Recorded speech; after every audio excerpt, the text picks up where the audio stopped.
Hello, loves. Hello, hello. Hills here from the Blue Flame. How are we doing today? We are fully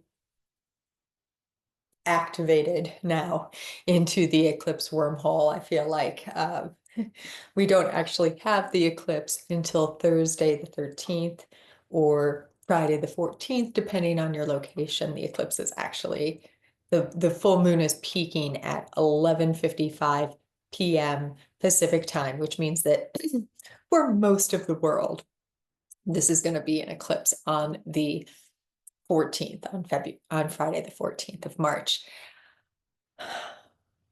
We are well into Venus retrograde now. We are starting to experience Mercury's coming retrograde as well. It's really interesting the way that this Venus retrograde is feeling to me does not have the same slowing sort of energy as, say, the Mars retrograde that we're now in the shadow of, as Mars starts moving forward more quickly now in Cancer. There is this sense of magnetism to this Venus retrograde. It's the Sun and Venus, that masculine energy, and Venus, that feminine energy, if we want to use those terms, being drawn, being pulled magnetically back to one another. Now, the eclipse, which is what we're really here to talk about today, and the Mercury retrograde that follows it by 1 or 2 days, about 36 hours, has some really powerful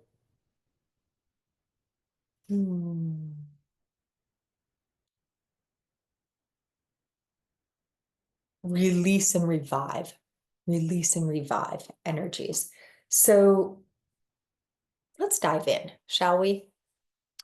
The first big thing to point out about this particular eclipse is that it is the first full, like total lunar eclipse that we're having while the nodes are now in Pisces and Virgo. The moon will be at 23 degrees of Virgo.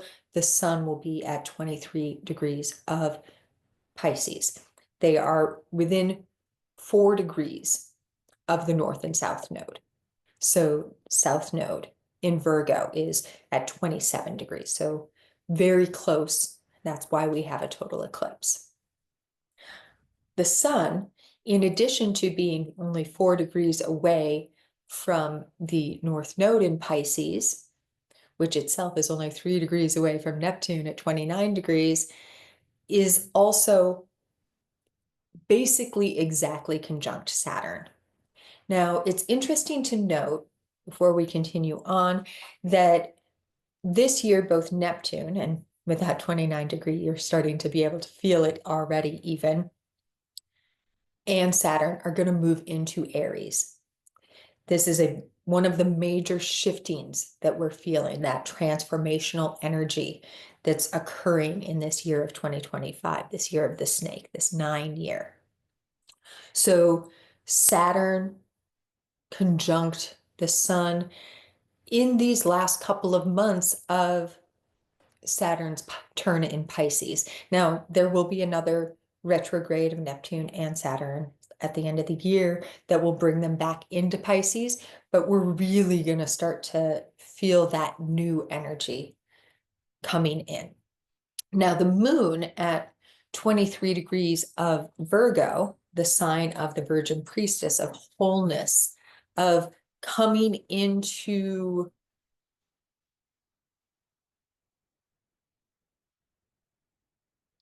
our full, true capacity, that perfectionist nature, that kind of demanding nature that we sometimes associate with that Virgo energy, is that coming into wholeness, that recognition of our divinity.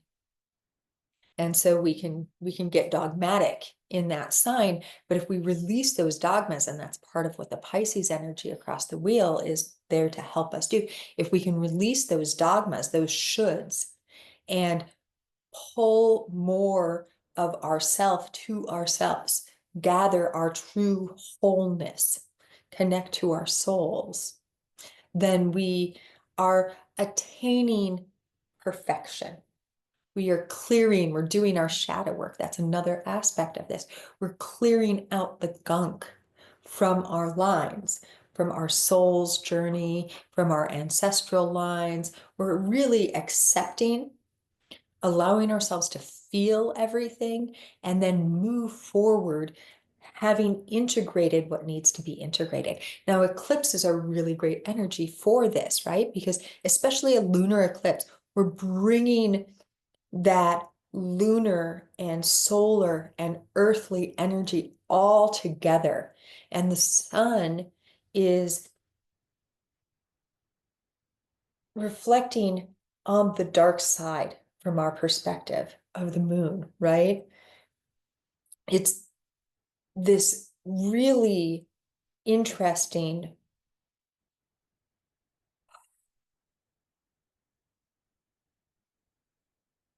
moment of allowing the shadow of the moon, the shadow of our unconscious and subconscious desires to be revealed. It is literally casting its red glow upon the earth, right?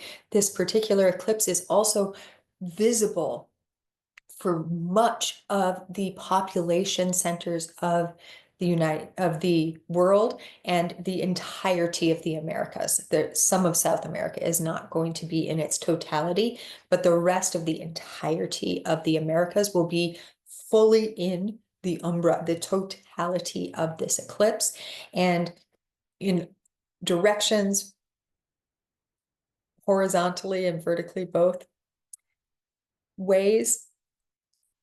The early parts of this eclipse are also going to be visible. So like the rest of South America into Europe, parts of Australia, so on and so forth. And if you want to see the map of it, I posted it to the members portal over on Patreon. You can check a link below and see it.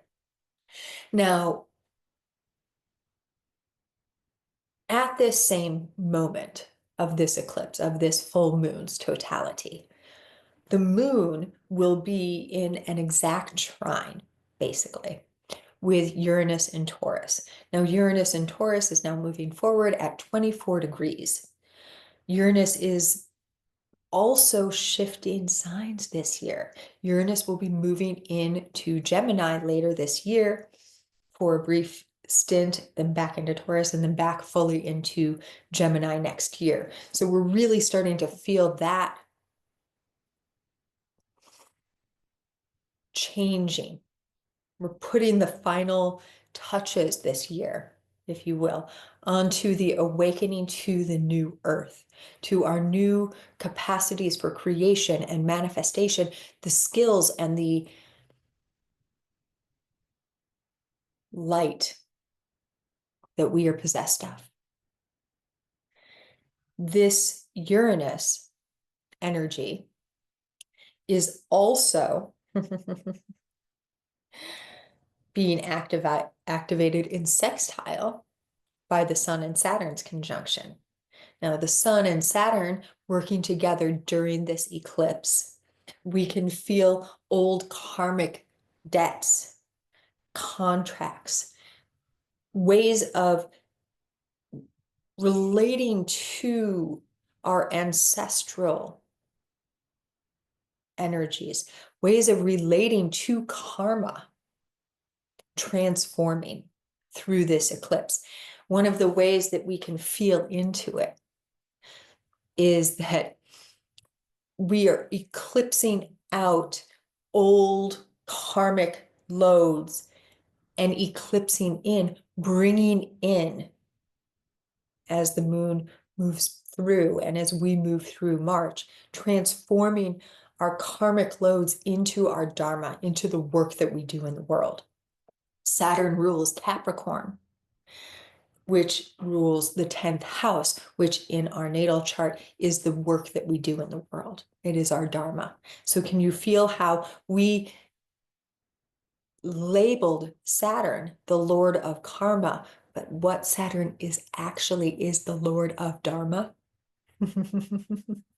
Saturn is connected to time. Saturn in Pisces has been moving us into a more quantum relationship, a more flow state relationship with linear time, with linearity, with this, therefore that, and allowing us to see this, therefore that, or maybe that, or maybe that, or maybe even that. Allowing all those potentialities. And this is also Neptune and Pisces energy, right? So as they come into Aries later this year, in just a couple of months, actually, in May, April and May, we will be coming into greater relationship with ourself in concert with those flow states, with those potentialities, that ability to touch each of the potential timelines and say, which is the highest truth for me in this moment to follow? So, speaking on this sextile between Saturn and the Sun in Pisces and Uranus over here in Taurus, which is being hit in Trine, that gifting energy as well by the moon, they are pointing what is known as the finger of God. They're pointing what is known as a yod, Y-O-D, or finger of God. Yod, Yahweh, God. So a digit of Yahweh, Yod, at Arcturus, the stellar dimension of in Libra. Now the Uranus in conjunction, that's what this is called when they point. It's an in conjunction between Uranus and Arcturus is exact. They're both at 24 degrees of their signs, with Saturn at 22 and the Sun at 23. It's a little bit off, but it's quite tight, right? Everything's very, very tightly aligned here. This is the stellar dimension, Arcturus, that is connected to the way station, the way that we go, how we transit as souls in between incarnations, life reviews, life planning, and also the way station in that Buddhist visioning of it, where you place upon the scales, Libra, place upon the scales your heart and a feather and see if they're balanced. And if they are balanced, you're moving dharmically, right? You're moving in a dharmic capacity. You have let go of the weight of the shackles of your karma. What does this all mean? Well, one thing that it means is that this eclipse is an amazing time for reviewing and exploring the vows and contracts and other karmic soul journeying aspects of this incarnation, of your ancestral line, to connect in with your team and guides, with your higher self, with your soul self, with the divine, however you work in this realm, and say, where am I on my karmic journey, on my dharmic journey? Is there something that I need to see, that I need to remember about why I came here in this moment? What I'm doing here? What is my Dharma? What is my work in the world? Where am I supposed to be going? What are the lessons that I set up for myself? And can I accept that sometimes they were painful and that sometimes in the future they might be as well? This is that Pisces North Node. Can I accept the pain that I've caused and the pain that has been inflicted upon me and that they are part and parcel. And can I work with that energy, that pain, and allow it to move through my being so that I can carry it forward once again? Now, there are actually two yods. There are actually two yods in this, and it's pretty interesting because this configuration is not necessarily super duper common, right? But because of the nature of the chart right now that we're working with, there are two, because we have a yod being created with Uranus and Sun and Saturn, who are sextile to each other during a full moon. So there's a trine there between the moon and Uranus. And then we have what is across from Uranus, which is still Narcissus and Proserpina, right? And also the galactic center at 26. So it's a little far off, but Narcissus is at exactly 23 and has started moving retrograde. Proserpina has also started moving retrograde at 25. So Uranus is slotted in opposite, directly across from them. And we talked more about this energy of awakening to our selves, the shadow work that is being necessitated. This is Scorpio energy. The secrets, the wisdom, that which we have hidden from ourselves. I'm sorry, it's not galactic center. That's in Sagittarius. Don't mind me. Every once in a while, I get a little, a little confused. I try and put things where they're not supposed to be, but I usually catch myself. There might be something else going on with the galactic center, and that's why it came in. But regardless, this is Scorpio energy where Proserpina and Narcissus are. Occulted wisdom. Power structures. Where are we giving our power away? To some image of ourselves, Narcissus, right? That is not true. That is not our truth. We're putting on other people's hats, other people's costumes. We're walking around as if they're ours. Now, Medusa has moved over into Sagittarius now and is no longer part of this party. Medusa is moving forward, whereas Proserpina and Narcissus have started moving backwards. But this, as I said, is a yod. So we have the moon sextile to Narcissus and Proserpina, right? Feel that?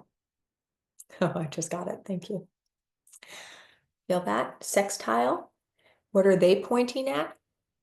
But 21 degrees of Aries, Chiron, and 24 degrees of Aries, Eris, the wounded healer teacher, and chaotic creation, discord, justice. Very concerned with justice is Eris, right? This will not pass. This injustice will not pass. It must be fair and equitable for all. And then we have that Arcturus energy again, right? Balance. Let's find that balance. And so these two yods are working in concert with one another to help us release and to remember that we, as we move forward on our destined path, are asked to bring everything into balance. And I'm going to pause for a minute. And we're back. Sorry about that. I had someone come to the house. Every once in a while, we have that, right? But it does give me an opportunity, because you may have noticed when I was weaving in these two yods that I was like, oh, I see you. And that was because the galactic center came in and showed me what's going on. I knew there was something, right? There is a mutable grand cross going on with the galactic center right now. I mentioned that the nodes are at 27 degrees, right? Virgo and Pisces. Well, the galactic center is at 26 degrees of Sagittarius, so a T-square between these beautiful friends. And then there is another asteroid. This asteroid is called Rosalinda, Roseline, right? This asteroid is at 26 degrees of Gemini, so directly across from the galactic center. Now it's interesting. The rose line is a line that it's a ley line. It's a line that runs through Paris. It's also a bloodline. The Grail line is sometimes referred to as the line of descendants and ascendants of Magdalena and Yeshua. It's connected to the Essenes. But more than anything for myself personally, and I'll invite you to feel in what's true for you in this. The rose line is an energy of compassion, of that second heart chakra, that pink, soft pink rose quartz sort of energy of Kuan Yin and sometimes Isis, Venusian energy is associated to this second chamber of the heart. Unconditional love, love without judgment. But it is also about our grail quest, our personal quest for our more perfect union with self. Now, in Gemini and across from the galactic center, Rosalinde, Roseline, could be likened to finding those ways that we have previously disallowed communication between various aspects of ourself. Our galactic nature, our divine nature, our capacity to move between various planes of existence, even. And then we feel that Piscean North Node and that Virgoan South Node, and we feel this eclipse so tightly conjunct, this eclipse energy. And we are given an opportunity to ask ourselves, what serves? How do I become more fully aware of who I am and where I have been and where I am going so that I can love without judgment myself?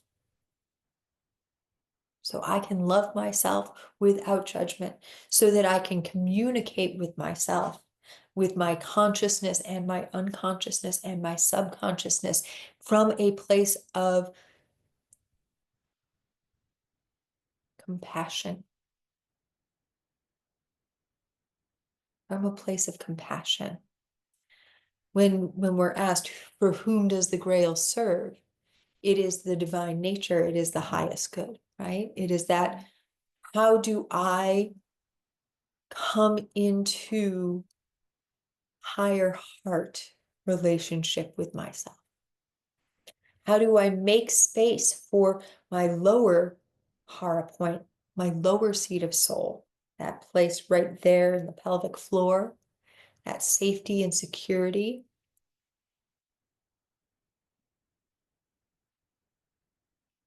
Opening the heart. How do we open the heart? We remember that we're safe to do so. How do we remember that we're safe to do so? We release our judgments against self, our castigations, our limiting beliefs about who we are and who we've been and who we can be. And as we release those things directed towards ourselves, it allows us also to release those that we direct outwards, because when we direct judgment and castigation and anger out into the world, it is because we have those within us towards ourselves.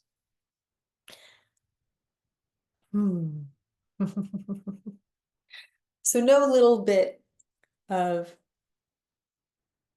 work available for us to do during this blood moon eclipse.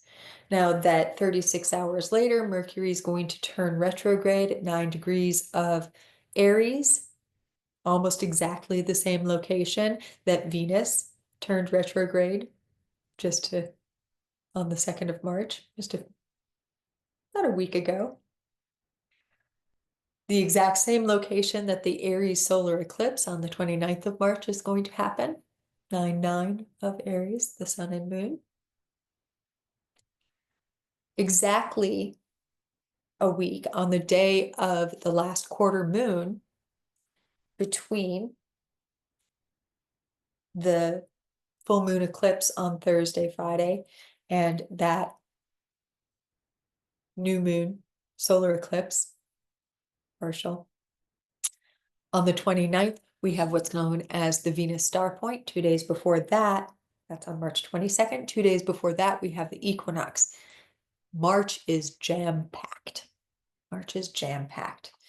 Over in the members portal, we'll also be beginning our move to our new platform at the end of March, just before the new moon. We've been utilizing the energy of forward momentum since Jupiter and then Mars began their forward spins again to help us, and that Pisces new moon of seed planting, to help us lay the foundations of this move. And then right at the end of March, we're going to shift out of Patreon and move to a place called Circle. And I'm going to be sharing more. I've already started to share some in the members portal about that. During the full moon eclipse, we will have our violet blue flame remote healing ceremony.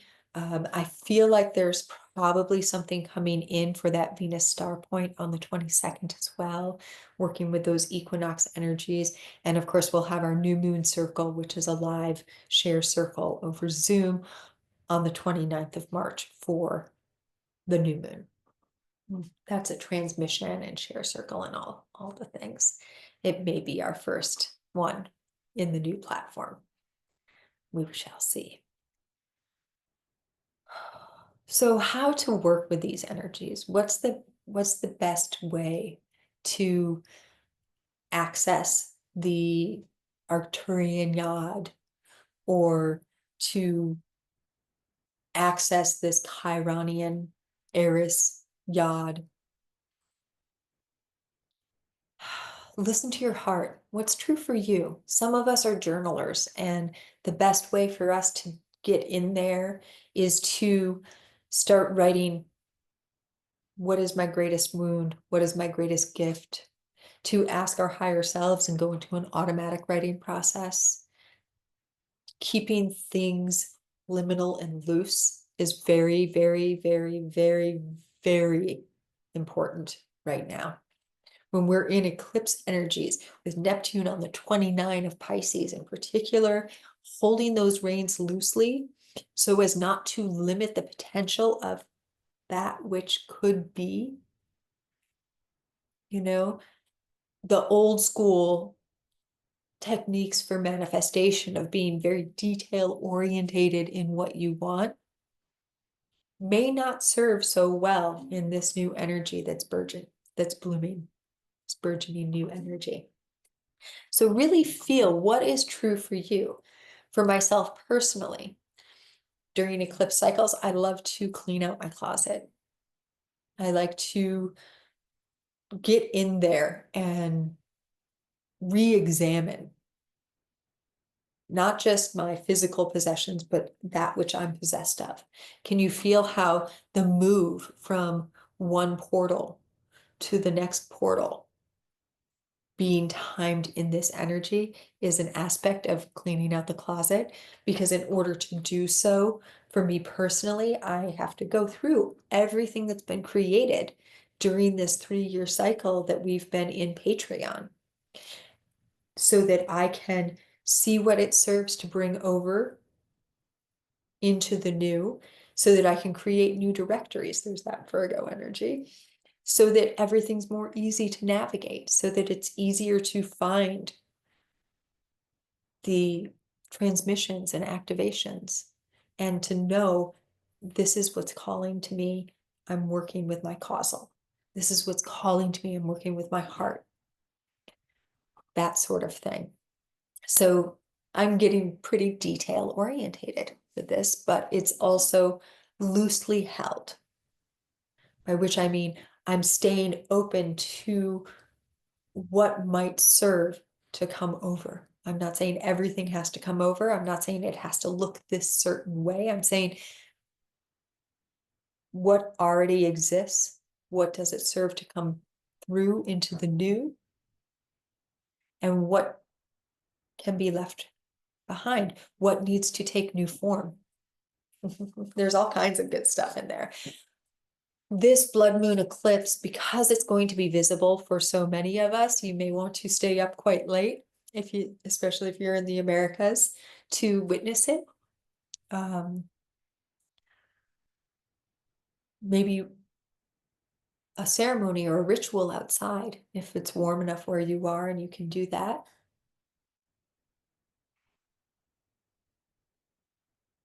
You feel any kind of meditative practice. The member's gift for this cycle is a ritual kit for goddess bath. So luxuriating, nurturing cycles is part of this energy. Really allowing for self to be cared for, your physicality, with Uranus being so activated in Taurus, remembering that our sensual pleasures are also necessary to feed. Our senses are part of why we're here. We did not come down here as souls into this earthly incarnation to leave it behind. We came into this experience so that we could experience being physical, to feel what it's like to have a physical heart, a physical body, to taste the foods and drink the elixirs of life, to be in contact with one another. If we came here simply to become one with the burgeoning consciousness that we know as AI, we could have just stayed in that other interdimensional zone and never taken on physical form in the first place, right? So remember your physicality. And as we have Venus move in retrograde, that's being hammered home a little bit more too. Okay, I'm going to leave us there because this was a lot in this update. And come on over to the Patreon. Everyone, if you join us in the community in some way, you're going to be moved over at the end of the month.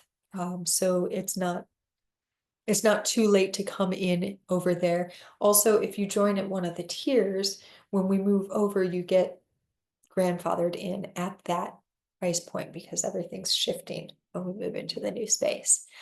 All right, my dears, with so much and many loves, as always, in the always. And please do leave me a comment below.